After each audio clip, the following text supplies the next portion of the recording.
नमस्कार दोस्तों, आपके अपने परिवार रोजगार विदंकित में आपका बहुत बहुत स्वागत है। मित्रों, आशा करता हूं कि आप सभी अच्छे होंगे, बढ़िया होंगे, खुशहाल होंगे और जहां भी होंगे एकदम बेहतरीन होंगे। तो सुबह के अब बज चुके हैं 9 और आप सभी को पता है कि 9 बजे एक बहुत बेहतरीन हमारी जो है इतिहास की क्लास स्टार्ट होती है और जैसे कि आप बाकी डेज से करते भी आ रहे हैं। रामेश्वर पांडे जी, प्रयागराज का गुड मॉर्निंग एक्सेप्ट कर लो सर जी। तो आपकी प्रयागराज की गुड मॉर्निंग स्वीकार है। Abhishek Kumar ji, good morning sir ji. Good morning, good morning, good morning. Vimal ji भी हमारे साथ हैं। सुखनाथ, ठीक है, भी हमारे साथ हैं झारखंड से।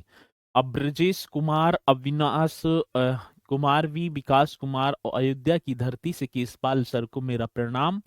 तो आपका प्रणाम स्वीकार होगा। चलो योगेश जी, हरियाणा की पावन धरती से केसपाल सर को प्रणाम है। अंकुश आर्यन गाजीपुर से हमारे साथ जुड़ते हुए, तो सभी जो है जुड़ी चुके हैं और जुड़ी रहे हैं। राम राम सर, बहुत दिन से। चलो, और रितेश कुमार, जय Bhim sir ji. Saddam Hussain, good morning sir, Siwan Bihar की धरती से। चलो बहुत बढ़िया। तो यहाँ पर सभी जो है, सभी की राम राम, गुड मॉर्निंग सभी की स्वीकार होगी और इसी के साथ मेरे प्यारों, मैं इस सेशन को कर रहा हूँ स्टार्ट। स्टार्ट करने के बाद ही कल जो हम चलेंगे यूरोपीय भारतीयों का आगमन, या मैं पढ़ा रहा हूँगा, मतलब कि स्वतंत्र जो राज्य, जैसे बंगाल की बात करूं, मैसूर, एक दो इन्हें भी कराएंगे। वैसे बंगाल से तो क्वेश्चन पूछ ले जाते हैं और बंगाल से भी मैं देखूं तो जब ब्रिटिश काल स्टार्ट होगा तब भी वहां से क्वेश्चन होंगे। तो कल यूरोपियों का मतलब कि भारत में आगमन हम कल करा रहे होंगे और आज हम इस टॉपिक को अपने को समाप्त कर रहे होंगे। जो मैं बात करूं fail of the Mughal empire, मतलब कि मुगल साम्राज्य का पतन हमारा चल रहा था। मित्रों, कल मैंने शायद फरुखसियर आपको गद्दी पर बैठवाया होगा और आपने बैठा दिया भी था शायद। तो अब बात होगी किसकी? तो मेरे प्यारों, बात हो रही होगी आपकी फरुखसियर की। इस तरीके से आप जो है हेडिंग डाल देंगे कौन सी सियर की बात है। तो हम बताएं सर, आप हेडिंग डाल देना फरुखसियर। और फरुखसियर की यदि मैं बात करूं तो ये सर जी कब से, तो आप बता रहे होंगे 1713 से लेकर 1719 ईस्वी तक गद्दी पर बैठे हैं। फरुखसियर की बात होगी। सर कब की बात है? तो आप लिख रहे होंगे 1713 से, और वर्ष कौन सा होगा? 1719 ईस्वी। आप यहां पर लिख देना, ठीक है। 1713 से 1719 तक कौन? फरुखसियर। मेरे प्यारों, मैं बात करूं तो 11 जनवरी 1713 ईस्वी को फर्रुखसियर राज सिंहासन पर आसीन हो गया। लेकिन इनके समय की यदि बात करूं तो मैं कहीं पर तुर्रानी एक गुट है उसका सर्वोच्च स्थान जा रहा है, कहीं किंग मेकर की भूमिका निभा रहे सैयद बंधु हैं, कहीं जुल्फिकार असद खां हैं, वो सेनापति, वो वजीर जो अपने को राजा ही, जिन्होंने बादशाह ही सही घोषित कर दिया था। तो बात होगी किसकी? तो फर्रुखसियर की यदि मैं बात करूं मित्रों, फर्रुखसियर जो गद्दी पर बैठा है वो सैयद बंधु, दो भाई हैं, उनकी सहायता से गद्दी पर बैठा है। और गद्दी पर बैठते ही उन दोनों भाइयों को पद प्रदान किए हैं और उन पदों की बात होगी तो आप बहुत बढ़िया तरीके से लिख रहे होंगे। फर्रुखसियर ने अब्दुल्ला खां को साम्राज्य का तो वजीर बना दिया, जो अब्दुल्ला खां बड़ा भाई है, और हुसैन अली खां को मीर बख्शी सेनापति बना दिया। तो मैं बात करूं तो आप लिख रहे होंगे सर जी जो किंग मेकर है, जिनकी सहायता से गद्दी पर फर्रुखसियर बैठा है, तो आप बताएंगे सर जी फर्रुखसियर ने, ये आपको बताना होगा कौन से सियर की बात है। मेरे प्यारों, आप बता रहे होंगे फर्रुखसियर ने सर जी अब्दुल्ला खां को, कौन से खां की बात होगी? तो आप बता रहे होंगे एक नाम आपने पढ़ा होगा अब्दुल्ला खां। ऐसे में बताऊं तो फर्रुखसियर ने अब्दुल्ला खां को साम्राज्य का वजीर, अब्दुल्ला खां को क्या कर दिया? तो आप बताएंगे सर जी अब्दुल्ला खां को साम्राज्य का वजीर, ये आप बता देना साम्राज्य का क्या सर जी? वजीर, ठीक है, ये बता रहे होंगे। तो किसकी बात होगी सर जी? फर्रुखसियर ने अब्दुल्ला खां को साम्राज्य का वजीर तथा हुसैन अली खां, ये दो भाई हैं, ठीक है ना, और इन्हें भाई साहब किंग मेकर बोला गया है। हुसैन अली खां को इस तरीके से लिख देंगे, हुसैन अली खां को क्या कर दिया, तो आप बता देना सर जी। तो मैं साम्राज्य का वजीर तथा हुसैन अली खां को, ठीक है ना, मीर बख्शी। ये मीर बख्शी क्या था, तो मैं बताऊं, मीर बख्शी बोलते थे सेनापति, ठीक है ना, सेनापति। यदि मैं बात करूं क्या होगा सर जी, मीर बख्शी का मतलब था सेनापति। तो जो बड़ा भाई है अब्दुल्ला खां को तो साम्राज्य का वजीर बना दिया, और हुसैन अली खां को मीर बख्शी मैं बोलूं तो आप बताएंगे सर जी सेनापति बनाया किसने, तो आप बता रहे होंगे भैया नाम होगा फर्रुख सियर। इस तरीके से आपको लिख देना है। यदि पॉइंट हमसे पूछा जाएगा तो सर हम पॉइंटे बताएंगे। मित्रों, सैयद बंधुओं को यदि मैं इतिहास की बात करूं तो इन्हें किंग मेकर, और किंग मेकर बोले तो राजा बनाने वाला के नाम से जाना जाता है। किंग मेकर की भूमिका निभाई है। किंग मेकर बोलेंगे तो जिसे राजा चाहें, क्योंकि इन्होंने 4 मुगल बादशाह बनाए थे। कितने सर जी, 4 मुगल बादशाह, सर्वोच्च सत्ता अपने हाथ में ठीक है जो है नियंत्रण कर ली। किसने, तो सैयद बंधुओं की बात तो होगी। तो आप बताएंगे सर जी सैयद बंधु इतिहास में किंग मेकर, राजा बनाना, राजा बनाने वाले के नाम से जाने जाते थे। ठीक है, तो आपको बताना है सर जी सैयद बंधु। अब ये सैयद बंधु अब कुछ तो अब भी जो है डाउट में होंगे सर, सैयद बंधु कौन है, तो यही तो है अब्दुल्ला खां और हुसैन खां। सैयद बंधु इस तरीके से लिख देना है सर जी। कौन सी बंधुओं की बात होगी, तो मेरे प्यारों जो सैयद बंधु इतिहास में, ठीक है ना, सैयद बंधु इस तरीके से लिख देना है। किसकी बात होगी मेरे लाडलो, तो मैं बता रहा हूंगा इतिहास में किंग मेकर, कौन सी मेकर की बात है, तो आप बता रहे होंगे सर किंग मेकर। ये आपको कर देना है किंग मेकर्स, ठीक है। मतलब कि राजा, किंग मेकर का मतलब है राजा बनाने वाले के नाम से। किंग मेकर्स राजा बनाने वाले के नाम से, राजा बनाने वाले के नाम से जाने जाते हैं। राजा बनाने वाले के नाम से, कि यदि मैं बात करूं नाम से जाने जाते हैं, नाम से जाने जाते हैं। मोस्ट इंपोर्टेंट क्वेश्चन होगा और परीक्षा में पूछा जाना जाने जाते हैं कर देना यहाँ, ठीक है ना। तो परीक्षा में पूछ लिया जाए कि किसे किंग मेकर के नाम से, किंग मेकर किसे कहा जाता है, तो आप बताएंगे सर जी वो सैयद बंधु, और सैयद बंधु अब्दुल्ला खां और जी के हुसैन अली खां, ये 2 भाई हैं। ठीक है, चलो मित्रों, सिंहासन पर बैठने के बाद फर्रुख सियर ने जुल्फिकार की हत्या करवा दी। वो जुल्फिकार जिससे मैं बात करूं जो जहांदार शाह के दरबार में मेरे प्यारों आपको पता भी होगा सेनापति बन गया था, वजीर भी बन गया था, और संपूर्ण सत्ता अपने हाथों में नियंत्रित कर ली थी। तो जुल्फिकार की हत्या करवा दी और पिता असद खां को कैद में डलवा दिया था। तो किसने, तो आप बताएंगे फर्रुख सियर ने जुल्फिकार की हत्या करवा दी। ये क्वेश्चन पूछा जाता है। अभी क्वेश्चन पूछा गया था कि किस मुगल बादशाह के शासन काल में सैयद बंदियों का जो है प्रभाव शक्तिशाली हो गया था। तो सैयद बंधु अपने सर्वोच्च, यदि मैं बोलूं तो चरमो उत्कर्ष पर किसके शासन काल में पहुंच गए थे, तो फर्रुख सियर के शासन काल में। ये भी पॉइंट आप लिख रहे होंगे सर जी किस मुगल शासक के काल में, ऐसे लिख देना है, ठीक है ना। अब मैंने ये क्वेश्चन जो है ना, ये ऐसे जो मैं लिख रहा हूं किस मुगल शासक के काल में, तो मैं यही लिख दूंगा, तो फर्रुख सियर में आगे लिख दूंगा, क्योंकि क्वेश्चन पूछा गया था ये ऐसे ही। तो फर्रुख सियर के शासनकाल में सैयद बंधु प्रभावशाली और शक्तिशाली बने थे। तो फर्रुख सियर के शासन काल में इस तरीके से लिख देना है, किसके काल की बात होगी सर, अरे सैयद बंधु फर्रुख सियर के शासन काल में, ठीक है ना।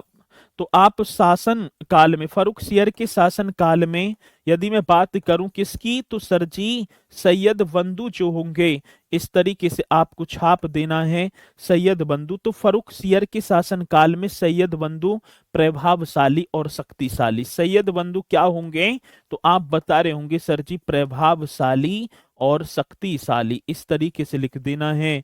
और यदि मैं बात करूं प्रभावशाली और शक्तिशाली बने, प्रभावशाली और कैसे शक्तिशाली बने, कितना शक्तिशाली बने। कितना बेहतरीन क्वेश्चन होगा जब पूछा जाएगा किसके, फर्रुखसियर के शासनकाल में। मित्रों, फर्रुखसियर ने एक जोधपुर, यदि मैं बात करूं, मारवाड़ के राजा थे और मारवाड़ के राजा का नाम था अजीत सिंह। ठीक है ना। चलो बहुत बढ़िया। बांदा की धरती से गुरुजी लव यू स्वीकार कीजिए, तो लव यू 2 बार स्वीकार है। ठीक है, चलो बहुत बढ़िया। अब मैं बात करूं किसकी, तो आपको पता होगा फर्रुखसियर ने जोधपुर के एक राजा थे। जोधपुर बोले तो मारवाड़ के शासक थे, अजीत सिंह की पुत्री थी और पुत्री का नाम था इंद्र कुमरी से जो है विवाह भी किया था। ये क्वेश्चन पूछा जाता है और जब पूछा जाएगा तो आप निश्चित तौर पर बता रहे होंगे फर्रुखसियर ने जोधपुर, ऐसे लिख देना है। किसकी बात होगी, तो बात तो सर जी फर्रुखसियर की बात होगी। ये क्वेश्चन अपने में बड़ा जानदार है।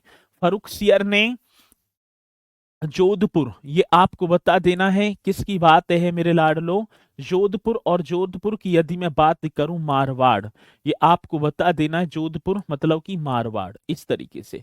तो फर्रुखसियर ने जोधपुर मारवाड़ के शासक, कहाँ की शासक है सर, तो आप बताएंगे मारवाड़ के शासक, और शासक का नाम क्या होगा, मारवाड़ के शासक अजीत सिंह।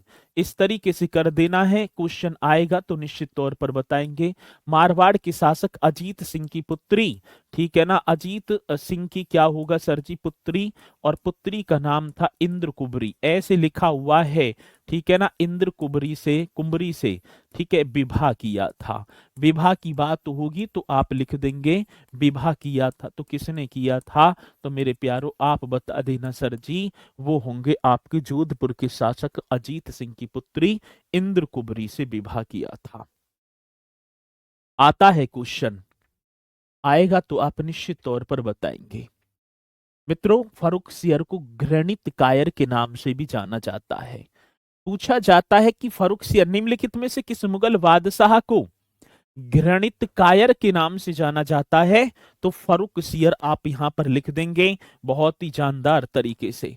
और क्वेश्चन पूछा गया है फर्रुखसियर से, तो आज किस मुगल बादशाह को घृणित कायर कहा जाता था, तो आप बताएंगे फर्रुखसियर को सर जी घृणित कौन सा होगा, तो आप बता देना फर्रुखसियर को घृणित कायर, कौन से कायर की बात है, घृणित कायर के नाम से जाना जाता है, घृणित कायर के नाम से जाना जाता है। ये आया हुआ क्वेश्चन आपके सामने है।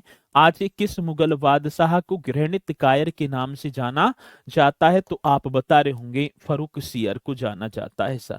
किसे जाना जाता है, फर्रुखसियर। तो ये फर्रुखसियर से संबंधित क्वेश्चन थे जो हमसे परीक्षा में पूछे गए हैं। अब इसी के साथ अगला जो मुगल बादशाह आएगा उसका नाम होगा मोहम्मद शाह, जो 1719 से लेकर 1748 तक बैठा है। ठीक है, चलो जी बहुत बढ़िया।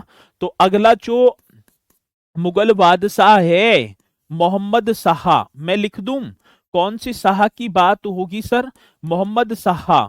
सर एक बार टाइम और बता देना, तो 1700, यदि मैं बात करूं 19 से लेकर 1748 ईस्वी तक गद्दी पर बैठा और नाम होगा सर जी मोहम्मद शाह। 1719 से 1748 जिसकी वास्तविक नाम की बात करूं तो आप बता रहे होंगे सर इसका तो वास्तविक नाम रोशन अख्तर था। ठीक है ना, चलो हाँ ठीक है।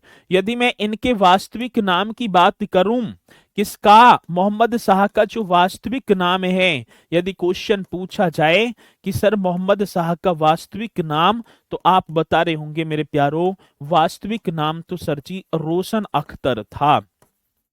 कौन से अख्तर की बात कह दी जाती है, तो वास्तविक नाम यदि मैं बात करूं मोहम्मद शाह का वास्तविक नाम क्या है, तो रोशन अख्तर, जो 1719 से 1748 तक बैठा मेरे प्यारो।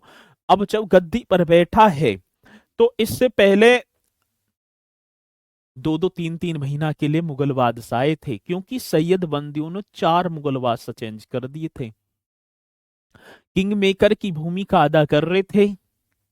अब जब किंग मेकर की भूमिका अदा कर रहे हैं, तो जो मोहम्मद शाह है ना, ये मोहम्मद शाह जो गद्दी पर बैठा है, ठीक है ना, ये बैठा है सर जी तुरानी गुट था एक, उसकी सहायता से, और उसी गुट की सहायता से मेरे प्यारो इन असैयद बंधुओं का दमन भी कर दिया, दोनों को खत्म कर दिया। तो ये पॉइंट बड़ा बेहतरीन होगा।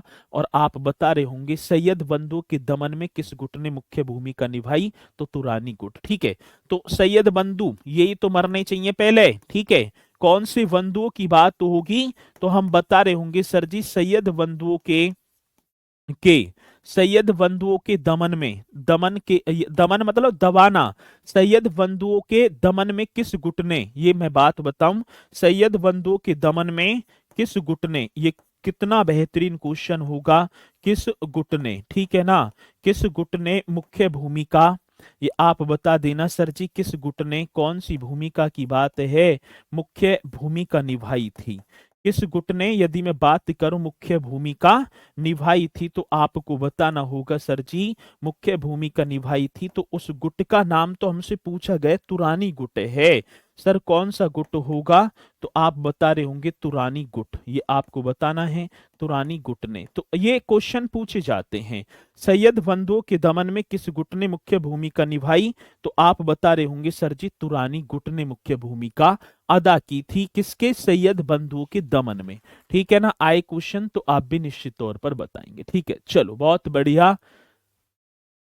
दिल दूर है किसका, किसका डायलॉग है, अच्छा चलो आगे चलें भैया। मोहम्मद शाह को उसके विलासी आचरण के कारण रंगीला बादशाह भी कहा जाता है। एक विलास,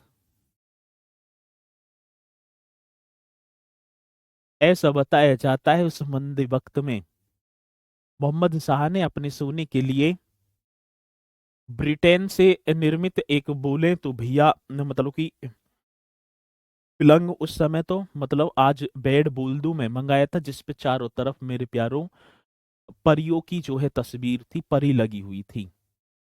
इतना महंगा, इसका भोग विलास इतना ज्यादा था, तो इसे रंगीला, अब आपको पता ही है रंगीला किसे बोला जाता है। मोहम्मद शाह को उसके, यदि मैं बात करूं कौन सी शाह की बात है, तो आप बता देना सर जी, आप यहां पर लिख देंगे बढ़िया तरीके से मोहम्मद शाह को। बड़ा सुंदर सा क्वेश्चन है। मोहम्मद शाह को उसके विलासी आचरण के कारण, यदि मैं बात करूं किसको, मोहम्मद शाह को उसके उसके विलासी आचरण के कारण, इस तरीके से लिख देना है। कैसे आचरण की बात होगी, तो आप बता रहे होंगे सर जी विलासी आचरण के कारण। मोहम्मद शाह को उसके विलासी आचरण के कारण क्या कहा जाता है, तो सर जी विलासी आचरण के कारण रंगीला बादशाह। यदि मैं बात करूं तो आप लिख देंगे सर जी रंगीला बादशाह। बड़ा बेहतरीन क्वेश्चन होगा, और जब पूछा जाएगा तो बताएंगे विलासी, ठीक है ना।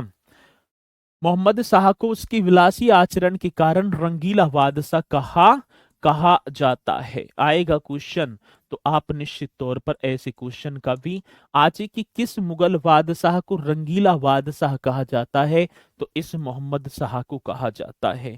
क्या कहा जाता है सर जी, रंगीला बादशाह। घृणित कायर फर्रुखसियर को पूछा जाता है, मेरे प्यारो मोहम्मद शाह के समय उर्दू व संगीत का सर्वाधिक विकास हुआ था।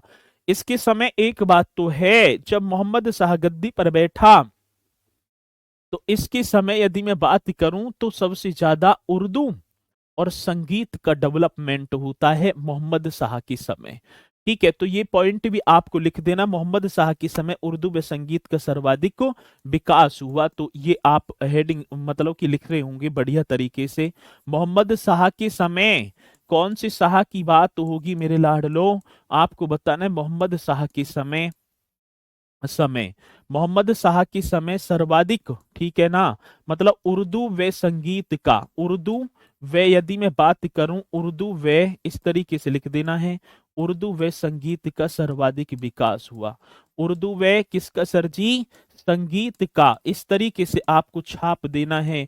उर्दू व संगीत का सर्वाधिक डेवलपमेंट या सर्वाधिक विकास हुआ, ये आपको बताना होगा। क्या होता है सर जी, सर्वाधिक विकास हुआ। मोस्ट इंपोर्टेंट क्वेश्चन आपके सामने होगा, क्या है मोहम्मद शाह के समय उर्दू व संगीत का सर्वाधिक विकास हुआ, और उर्दू को मेरे प्यारो इसने राज्य के संरक्षण भी प्रदान किया। ठीक है ना, उर्दू को मैं यदि लिखूं, उर्दू को क्या, उर्दू को राजकीय, इस तरीके से लिख देना है। सर जी उर्दू को राजकीय संरक्षण भी प्रदान किया। कैसा? राजकीय संरक्षण प्रदान किया। मोस्ट इम्पोर्टेंट क्वेश्चन होगा और जब आएगा तो आप निश्चित तौर पर बता रहे होंगे। ऐसा क्वेश्चन मेरे प्यारों, मोहम्मद शाह के समय उर्दू व संगीत का सर्वाधिक विकास हुआ और उर्दू को राजकीय संरक्षण प्रदान किया। किसने? मोहम्मद शाह ने। और पूछा जाता है सदारंग व अदारंग उसके प्रसिद्ध संगीतज्ञ थे। ये मतलब कि दो नाम आपने पढ़े होंगे, कभी आते हैं क्वेश्चन की सदारंग और अदारंग। ठीक है, किसकी बात है सर जी? एक तो नाम होगा सदारंग और एक नाम क्या होगा? अदारंग। इस तरीके से लिख देना है, सदारंग व अदारंग इसके प्रसिद्ध, ठीक है ना, या मोहम्मद शाह के, मैं लिखूं कौन सी शाह की बात होगी सर? तो आप बता रहे होंगे मोहम्मद शाह के प्रसिद्ध संगीतज्ञ थे।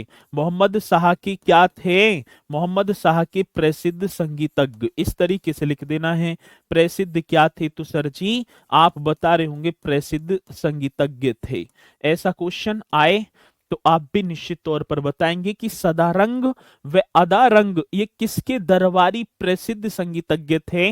मोहम्मद शाह के। ये आप बता रहे होंगे। मेरे प्यारो, मोहम्मद शाह जब गद्दी पर बैठा है तो इसके शासनकाल में स्वतंत्र राज्यों की नींव पड़ गई। कैसे स्वतंत्र? अब राज्य स्वतंत्र होने स्टार्ट हो गए। और वो कौन कौन से राज्य हैं जो इसके शासनकाल में स्वतंत्र हुए हैं, उनके बारे में हम एक बार देख रहे होंगे। तो आपको यही हेडिंग डाल देना है। यदि मैं बात करूं किसकी बात होगी? मोहम्मद शाह के शासनकाल में स्वतंत्र हुए राज्य, ये आपको हेडिंग डाल देना है। मोहम्मद शाह के कौन से शाह की बात है? तो आप बता रहे होंगे मोहम्मद शाह के शासन काल में। बड़ा बेहतरीन क्वेश्चन होगा। आप बता रहे होंगे कि मोहम्मद शाह के शासन काल में स्वतंत्र हुए राज्य क्या हुए सर? तो आप बताएंगे स्वतंत्र हुए राज्य। मोहम्मद शाह के शासन काल में स्वतंत्र हुए राज्य। अब वे मोहम्मद शाह के शासन काल में स्वतंत्र हुए राज्य कौन कौन से हैं, एक बार उन पर हम विचार मतलब कि विचार करेंगे। आगे चलते हैं। जैसे मैं बात करूं बंगाल, ये बंगाल किसके शासनकाल में स्वतंत्र हो गया सर जी? तो आप बता देना मोहम्मद शाह के। और मुर्शिद कुली खां के द्वारा मेरे प्यारो, यदि मैं बात करूं इसकी नींव किसने डाली है, तो एक नाम आपने पढ़ा होगा, मुर्शिद कुली खां। इस तरीके से लिख देना है। कौन से कुली खां की बात होगी? तो मुर्शिद कुली खां ने स्वतंत्र बंगाल की नींव डाल दी। कैसी सर जी? स्वतंत्र बंगाल की। दूसरे की बात होगी अवध। दूसरा कौन सा होगा? तो आप बता रहे होंगे अवध। और अवध की बात होगी तो शहादत खां ने। मेरे लाडलो कौन से खां की बात है? तो आप इस तरीके से लिख देंगे शहादत खां। मोस्ट इंपोर्टेंट क्वेश्चन होगा शहादत खां। अवध की बात होगी तो सर शहादत खां आप बता रहे होंगे। और इसी के साथ यदि मैं बात करूं हैदराबाद, निजामुल मुल्क नाम का एक, ठीक है ना, अरे हाँ वागीर उसे बोले करे भैया, बता तो दिया। चलो, हैदराबाद की बात होगी तो आप बता रहे होंगे कौन सा? हैदराबाद निजामुल मुल्क। इस तरीके से कर देना है कौन सा? तो आप लिखेंगे सर जी निजामुल मुल्क। निजामुल मुल्क ऐसे कर देना है। निजामुल मुल्क हैदराबाद, स्वतंत्र राज्य की नींव डाल दी हैदराबाद में, ठीक है ना, निजामुल मुल्क ने। एक भरतपुर था, ये भरतपुर भी मेरे प्यारो वदन सिंह ने स्वतंत्र कर लिया। वदन सिंह नाम के एक जो है मतलब शासक हुए, वदन सिंह ने स्वतंत्र कर दिया मोहम्मद शाह के समय भरतपुर को। ठीक है, जो भरतपुर की नींव राजा राम के भतीजे चूड़ामन ने डाली थी, उसको वदन सिंह ने स्वतंत्र कर दिया। पूछा जाता है फरुखाबाद, ठीक है ना, यदि मैं बात करूं किसकी बात होगी, तो आप बता रहे होंगे सर फरुखाबाद। ये कर देना है मोहम्मद खां बंगस। कौन सा खा होगा सर जी? तो आप बताएंगे मोहम्मद शाह बंगस ने। मोहम्मद इस तरीके से लिख देना है, मोहम्मद शाह बंगस। बड़ा बेहतरीन क्वेश्चन होगा, मोहम्मद शाह बंगस आप यहां पर लिख देंगे। फरुखाबाद मोहम्मद शाह बंगस, ठीक है। चलो, इसी के साथ सर जी कर्नाटक सादुल्ला खां। कर्नाटक की यदि मैं बात करूं, कर्नाटक आप बता देंगे सादुल्ला खां। कौन से खां की बात होगी? तो सर जी सादुल्ला खां, ये आपको बता देना है। अब ये वो हैं जो मोहम्मद शाह के समय, सर आप एक ही नाम को अलग अलग नाम से लिख रहे हैं। एक ही नाम कौन सा लिख दिया? अरे ये भैया एक नाम ना है, ये अलग अलग। बंगाल की नीम मुर्शिद कुली खां ने, अवध शहादत खां ने, हैदराबाद की निजामुल मुल्क ने, भरतपुर वदन सिंह ने, फरुखाबाद मोहम्मद शाह बंगस, कर्नाटक सादुल्ला खां। ये स्वतंत्र हो गए थे मोहम्मद शाह। मैं बात बताऊं, औरंगजेब के समय यदि बात होगी तो उस समय मुगल साम्राज्य के अधीन 21 प्रांत थे। अब धीरे धीरे वो प्रांत स्वतंत्र होने लगे, मुगल साम्राज्य की शक्ति क्षीण होने लगी। जब मोहम्मद शाह गद्दी पर आया है तो मोहम्मद शाह के समय ये जो है ना, ये प्रांत, ये जो राज्य हैं, ये स्वतंत्र हो गए। ये कैसे हो गए? स्वतंत्र हो गए। आगे बात समझ में? चलो, इन्हीं का शासन था गुरुजी, इन सभी पर इन्हीं का, हाँ, मतलब कि शासन ऐसा था जैसे कि बंगाल, बंगाल मुगल साम्राज्य के अधीन था। ये मुर्शिद कुली खां वहां का सूबेदार वगैरह होगा। अब इसने देखी कि मुगल साम्राज्य की कड़ी अब कमजोर हो गई है, ठीक है ना, किसकी? मुगल साम्राज्य की। तो इसलिए इन्होंने इसको स्वतंत्र कर दिया।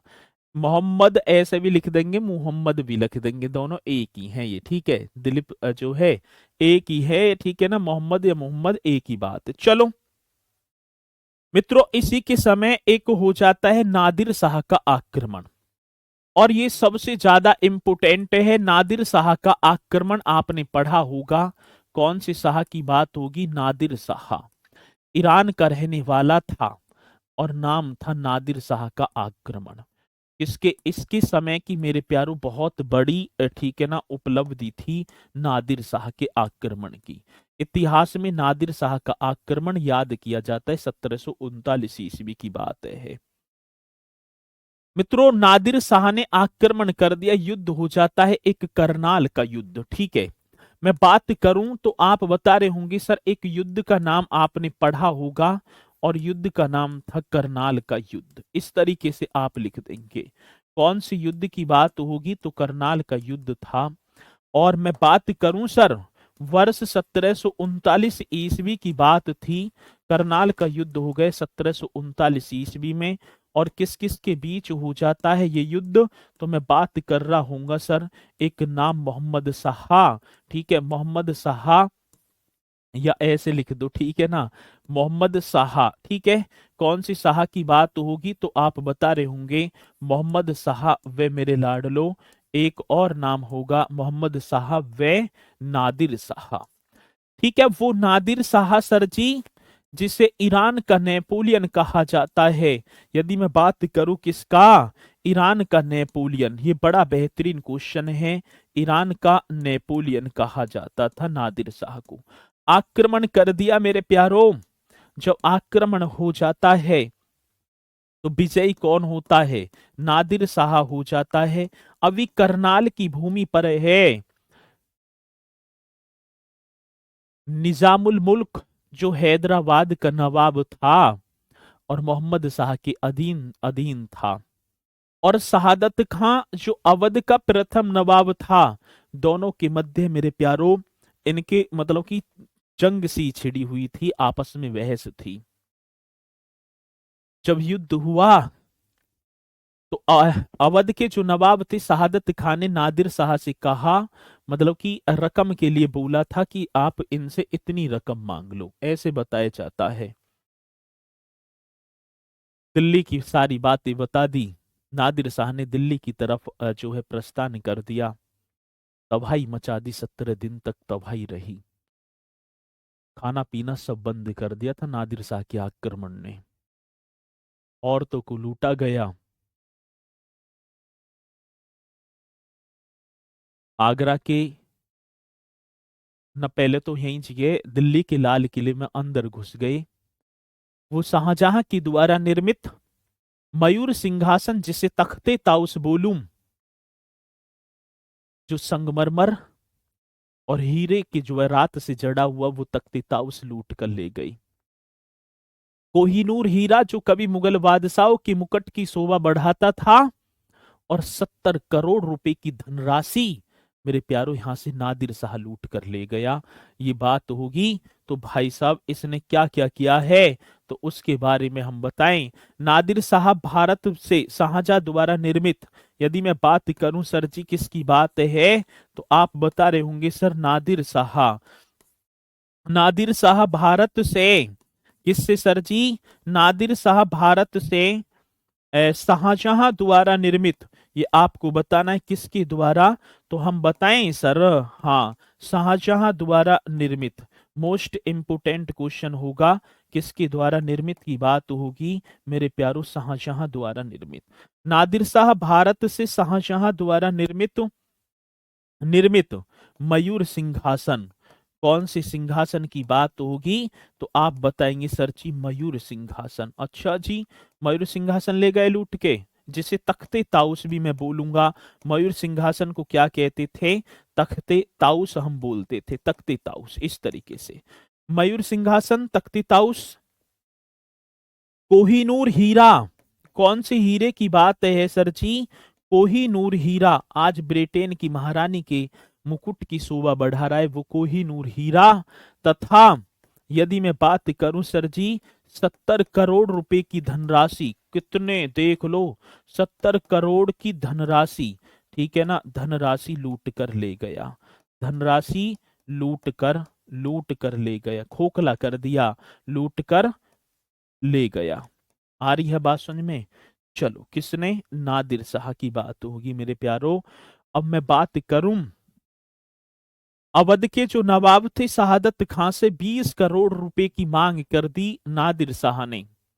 और जब 20 करोड़ रुपए की मांग की है, तो मेरे प्यारो शहादत खान ने आत्महत्या कर ली। अब 20 करोड़ कहां से लाएं? ठीक है, नादिर शाह ने अब जब किससे? शहादत खां से, तो 20 करोड़ रुपए की ना रकम चुकाने के कारण मेरे प्यारो शहादत खान ने क्या? आत्महत्या कर ली। ऐसा बताया जाता है, इतिहास कहता है, मैं ना कहता। ठीक है, चलो, इसी के साथ मोहम्मद शाह मुगल सम्राट ने अपनी पुत्री का विवाह नादिर शाह के पुत्र, एक नाम था नजीरुमुल्लाह मिर्जा, ऐसी नाम था, उससे जो है शादी भी कर दी। ठीक है, किसने कर दी? तो आप बता रहे होंगे सर जी, मुगल सम्राट मोहम्मद शाह ने नादिर शाह के पुत्र से अपनी पुत्री का विवाह कर दिया। चलो, अब रिश्ते भी जुड़ जाते हैं।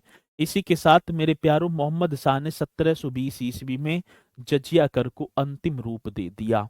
आता है वो मोहम्मद बिन कासिम के द्वारा चलाया गया जजिया कर आज अंतिम रूप किसने दे दिया, तो आप बताएंगे सर जी। आ जाए क्वेश्चन, ठीक है ना, मोहम्मद शाह ने। यदि मैं कौन सी शाह की बात यहां पर कर रहा हूं, तो आप लिख देंगे सर जी मोहम्मद शाह ने, ठीक है ना, जजिया कर को 1720 ईस्वी में मैं बात करूं, कौन सी वर्ष में? 1720 ईस्वी में, 1720 ईस्वी में, ये आपको लिखना होगा 1720 ईस्वी में। तो मोहम्मद शाह ने 1720 ईस्वी में जजिया कर को, कौन से कर की बात तो होगी मेरे प्यारों, आप बता रहे होंगे सर जजिया कर, टैक्स जो था, जजिया कर को अंतिम रूप दे दिया। कौन से रूप की बात है सर? अंतिम रूप। तो परीक्षा में पूछा जाए तो आप निश्चित तौर पर इस क्वेश्चन का भी जवाब दे रहे होंगे। ठीक है, तो मोहम्मद शाह ने 1720 ईस्वी में जजिया कर को अंतिम रूप दे दिया। अब इसी के साथ अब आगे गद्दी पर बैठता है अहमद शाह।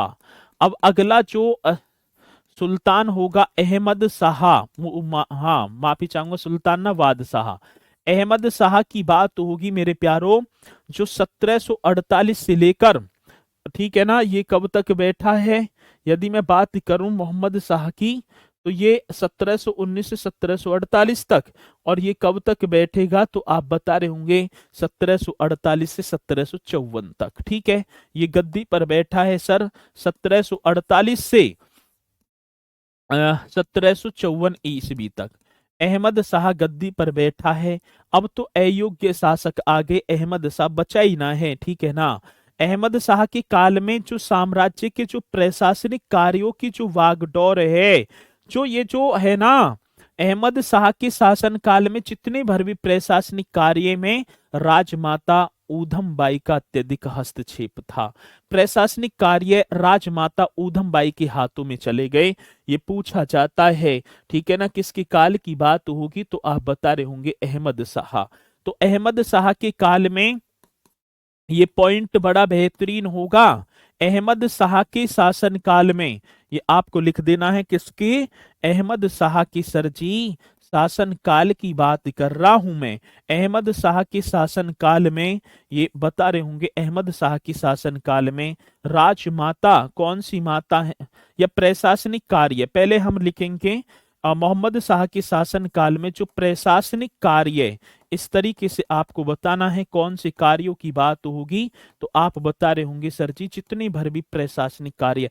तो अहमद शाह के शासन काल में प्रशासनिक कार्यों में राजमाता, प्रशासनिक जो कार्य थे, या मैं लिखूं प्रशासनिक कार्यों में, ऐसे लिख देना है, प्रशासनिक कार्यों में राजमाता, ठीक है ना, कौन सी माता है, राजमाता ऊधम बाई, इस तरीके से बता रहे होंगे राजमाता ऊधम बाई का हस्तक्षेप था।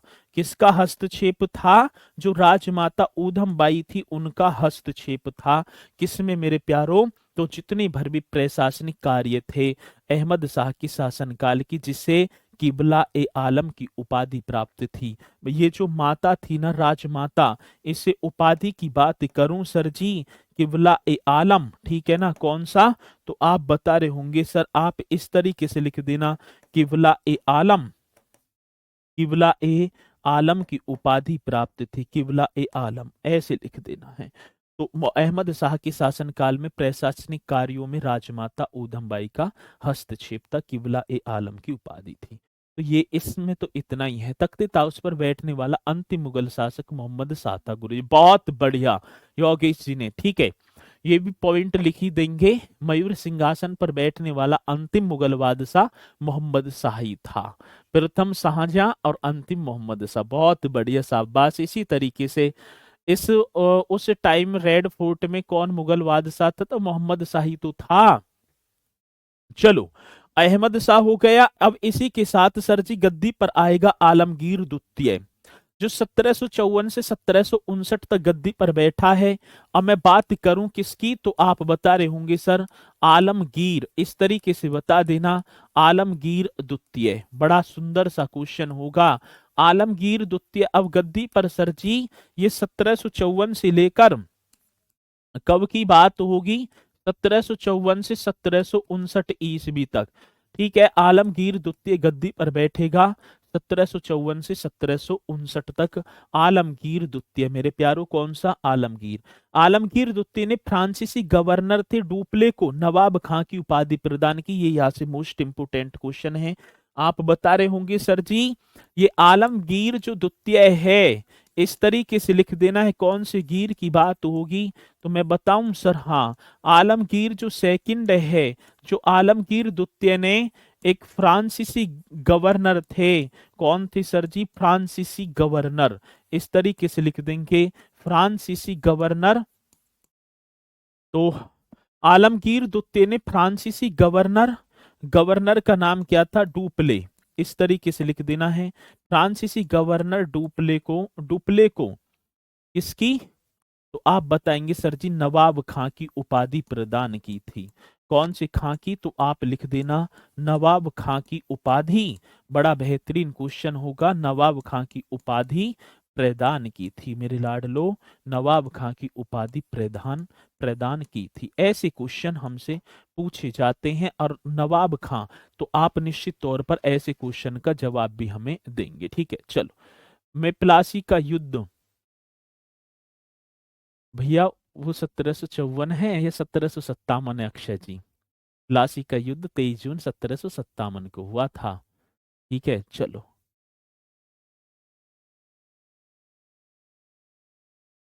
ठीक है, वो 1757 था। सर आपने यू क्या लिख दिया, आलम, सर लिखा है, क्या लिख दिया, आलमगीर है यू, आलमगीर करना, आलमगीर, ठीक है, चलो अब सही है, आलमगीर। चलो इसमें इतना ही है बस। अब आ जाओ, अगला जो होगा सर जी, शाह आलम द्वितीय। ये आलमगीर द्वितीय अब गद्दी पर आएगा। शाह आलम इस तरीके से लिख देना है, शाह आलम, ये हम लिख रहे होंगे। और शाह आलम सेकंड की बात होगी। ये 1700, यदि मैं बात करूं 59 से लेकर मेरे प्यारो 1803 तक गद्दी पर बैठा है।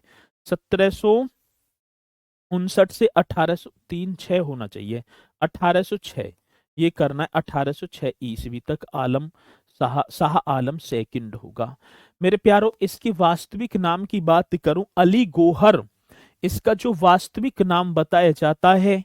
यदि मैं शाह आलम द्वितीय के वास्तविक नाम की बात करूंगा तो आप बता देंगे सर जी वास्तविक नाम, हाँ तो आप बता देना वास्तविक नाम तो अली गौहर था सर। कौन से गौहर की बात होगी, तो अली गौहर, ये आप बता देना। बहुत ही मोस्ट इंपोर्टेंट क्वेश्चन होगा अली गौहर जब हम बता रहे होंगे, ठीक है। अली गौहर ये कर देना है। शाह आलम सेकंड 1759 से 1806, वास्तविक नाम था अली गौहर।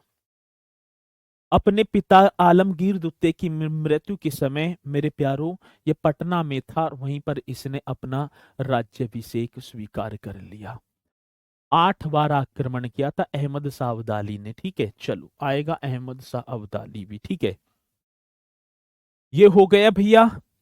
अब आता है एक युद्ध होता है बक्सर का युद्ध, मैं आगे ही लिखूं, ठीक है। कौन सा युद्ध होगा सर जी, तो आप बता रहे होंगे बक्सर का युद्ध। आपने पढ़ा भी होगा बढ़िया तरीके से। बक्सर का युद्ध कोई बताएगा मुझे कब हुआ बक्सर का युद्ध? हाँ सर हम बताएंगे, ये हुआ था 1764 ईस्वी को। कौन से वर्ष की बात होगी, 1764 ईस्वी को एक बक्सर का युद्ध हो जाता है। लड़ाई तो अंग्रेजों की बंगाल के नवाब थे मीर कासिम थे से थी। बंगाल के नवाब, नवाब का नाम क्या होगा सर जी, बंगाल के नवाब, और नवाब का नाम था मीर कासिम। इस तरीके से आप बता रहे होंगे। एक तो बंगाल के नवाब थे मीर कासिम सर, अवध के नवाब भी इनके साथ ही आ गए। और अवध के नवाब की यदि मैं बात करूं तो आप बता रहे होंगे अवध के नवाब कौन थे, बंगाल के नवाब मीर कासिम, अवध के नवाब, नवाब का नाम क्या होगा, तो आप बता रहे होंगे शहादत खां। कौन से माफी चाहूंगा, ठीक है ना, शुजा-उद-दौला, ठीक है।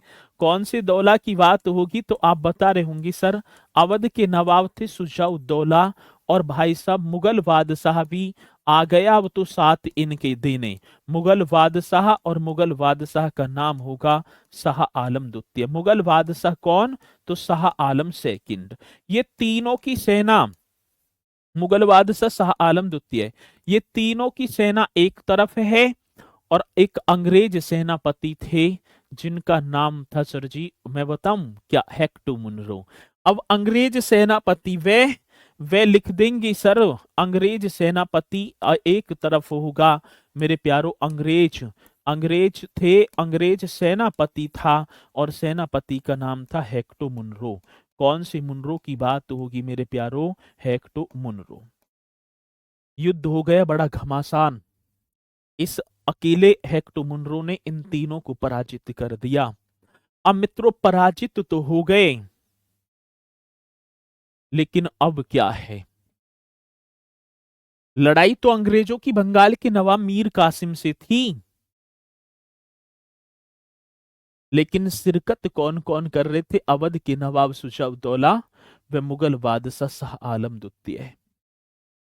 संधि हो जाती है इससे भी और इससे भी मेरे प्यारो। एक होती है, आपको पता भी होगा, पहले तो इलाहाबाद था लेकिन आज नाम हो गया प्रयागराज। तो मैं बात करूं प्रयागराज की प्रथम संधि, दो संधि हुई थी ना, प्रयागराज की कौन सी संधि होगी, तो आप बता रहे होंगे प्रथम संधि। और सर ये कब होती है, तो 12 अगस्त 1764 को।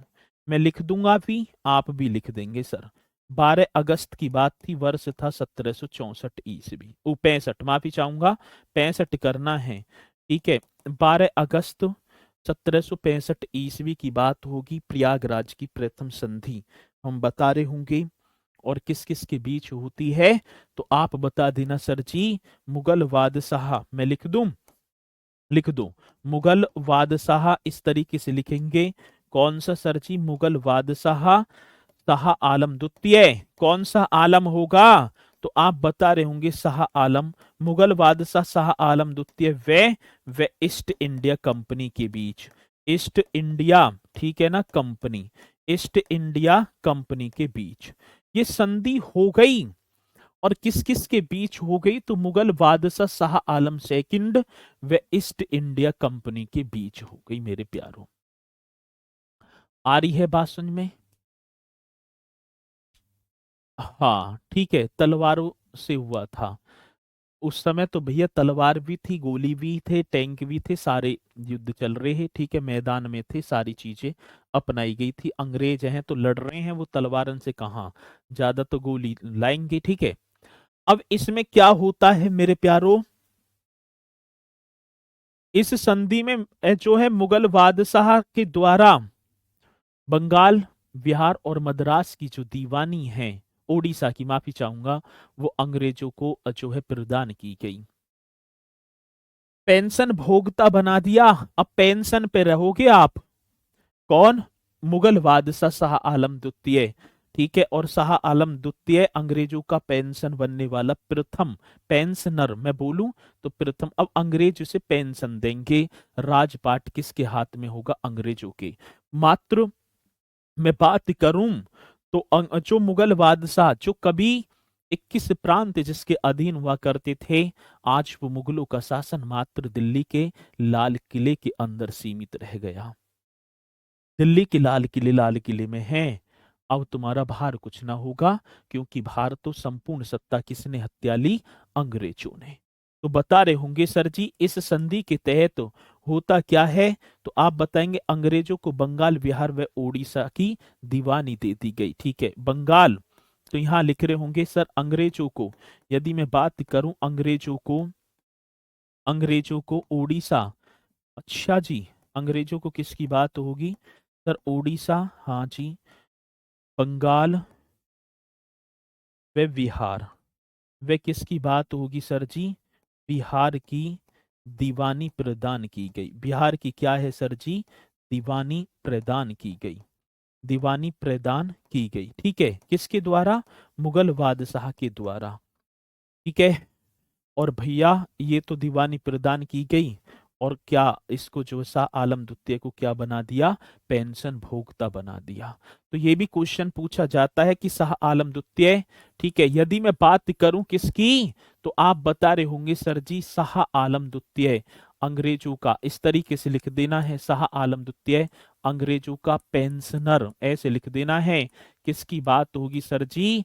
अंग्रेजों का पेंशन, पेंशन वाला, पेंशनर बनने वाला, पेंशनर, ऐसे शाह आलम द्वितीय अंग्रेजों का पेंशनर बनने वाला। यदि मैं बात करूं क्या करने वाला? बनने वाला, प्रथम बनने वाला क्या होगा सर जी? प्रथम मुगल बादशाह था। बनने वाला प्रथम मुगल बादशाह था, ये आप लिख देंगे, प्रथम मुगल बादशाह था। आता है क्वेश्चन, तो प्रथम मुगल बादशाह था, तो आप निश्चित तौर पर क्वेश्चन का जवाब भी दे रहे होंगे, ठीक है भाई। यहां तक पॉइंट आपके समझ में आ गया? सही है सर जी। अब बात क्या होगी सर? अगला जो शासक आएगा उसका नाम होगा मेरे प्यारो, यदि मैं उसकी बात करूं अगले जो है, तो उसका नाम होगा सर जी अकबर सेकंड। आप हेडिंग डाल देंगे, अगला जो बादशाह आएगा अकबर द्वितीय, और जो 1806 से लेकर 1837 ईस्वी तक गद्दी पर बैठेगा। 1806 से 1837 ईस्वी तक गद्दी पर बैठता है, नाम होगा सर जी अकबर सेकंड। कौन सा सेकंड? अकबर सेकंड, ठीक है। चलो, शाह आलम द्वितीय की मृत्यु के बाद उसका पुत्र अकबर सेकंड, यदि मैं बात करूं शाह आलम द्वितीय की मृत्यु के बाद उसका पुत्र अकबर सेकंड अंग्रेजों के संरक्षण में बनने वाला प्रथम मुगल बादशाह। अब अंग्रेज गद्दी पर बैठा रहे हैं, ये भी क्वेश्चन कितना जानदार होगा, लिख देना है। शाह आलम द्वितीय की मृत्यु के बाद, यदि मैं बात करूं कौन से आलम की बात होगी मेरे प्यारो, तो मैं बात करूं शाह आलम द्वितीय। शाह आलम द्वितीय की यदि बात क्या होगी तो मृत्यु की बात होगी। इस तरीके से लिख देना है, शाह आलम द्वितीय की मृत्यु के बाद, ठीक है ना, मृत्यु के बाद अकबर सेकंड, इस तरीके से लिखेंगे। कौन सा होगा? अकबर सेकंड। अंग्रेजों के संरक्षण में, किसके संरक्षण की बात होगी सर?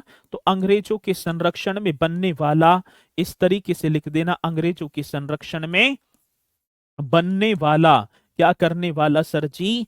तो आप बता रहे होंगे बनने वाला प्रथम मुगल बादशाह था। बनने वाला प्रथम, यदि मैं बात करूं सर जी, प्रथम मुगल बादशाह था। कितना खतरनाक क्वेश्चन होगा, प्रथम मुगल बादशाह था। अब क्वेश्चन आ जाए कि अंग्रेजों के संरक्षण में बनने वाला प्रथम मुगल बादशाह कौन था, तो आपके सुंदर से मुख से एक ही जवाब आना चाहिए सर जी, इसका नाम होगा अकबर द्वितीय। क्या? अकबर द्वितीय है। ठीक है, चलो। अकबर सेकंड के समय 1835 में मुगलों की टकसालें बंद हो गई और अंग्रेजी सिक्कों का प्रचलन शुरू हो गया। यदि क्वेश्चन पूछा जाएगा, कितना बेहतरीन है, अकबर द्वितीय के शासन काल में, समय में, अकबर सेकंड के समय में, मेरे प्यारो किसके समय की बात है? अकबर सेकंड के समय में 1835 की बात होगी। 1835 ईस्वी में अंग्रेजों की टकसालें, मैं माफी चाहूंगा, मुगलों की टकसालें, किसकी? तो आप बता रहे होंगे सर, मुगलों की जो टकसालें हैं, मुगलों की टकसालें बंद हो गई। टकसालें, इस तरीके से लिख देना है, मुगलों की टकसालें बंद हो गई, तथा यदि मैं बात करूं बंद हो गई, तथा यदि होगा, तथा अंग्रेजी सिक्कों का प्रचलन हो शुरू हुआ। अंग्रेजी जो सिक्के थे, अंग्रेजी सिक्कों का प्रचलन क्या होगा सर जी? अंग्रेजी सिक्कों का प्रचलन शुरू हुआ। अंग्रेजी सिक्कों का प्रचलन शुरू हुआ, ये आप बता देंगे। ठीक है ना, शुरू हो गया 1835 ईस्वी की बात है। पेंशन भोक्ता हो गए हैं, ठीक है, क्या पेंशन भोक्ता। और मेरे प्यारो, राजा राम को, या राम मोहन राय को राजा की उपाधि से किसने सम्मानित किया? अकबर सेकंड ने। लिख देंगे राम मोहन राय को, राम मोहन राय, इस तरीके से लिख देंगे, राम मोहन राय को, इस तरीके से बता देना है, राम मोहन राय को सर राजा की उपाधि से, किसकी उपाधि की बात होगी मेरे लाडलो? राजा की उपाधि से, ठीक है ना, उपाधि से अकबर सेकंड ने, किसने? अकबर सेकंड ने सम्मान, मतलब अकबर सेकंड ने, अकबर सेकंड ने, ठीक है ना, राजा राम मोहन राय को राजा की उपाधि से अकबर द्वितीय ने सम्मानित किया था। ठीक है, सम्मानित किया था। यदि क्वेश्चन आएगा तो आप बता रहे होंगे, ये भी आप लिख देंगे। और इसी के साथ मेरे प्यारो, अंतिम एक और मुगल बादशाह होगा, जिसका नाम होगा बहादुर शाह जफर। कौन सा होगा सर जी? बहादुर शाह, शाह जफर आप लिख देंगे।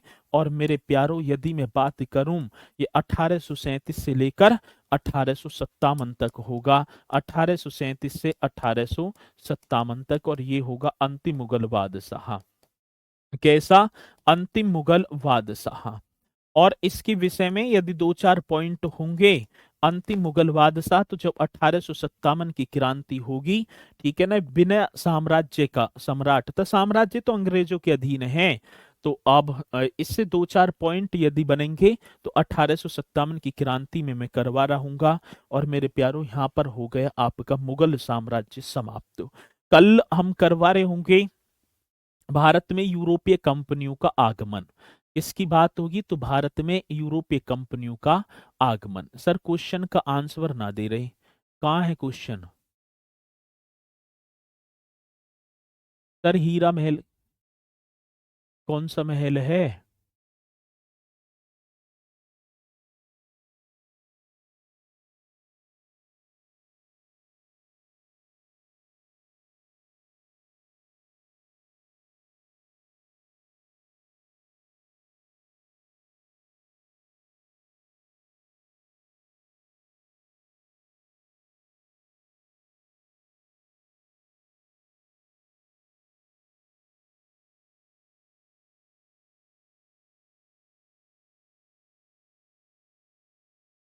ठीक, या पॉइंट भी यहीं लिख देना।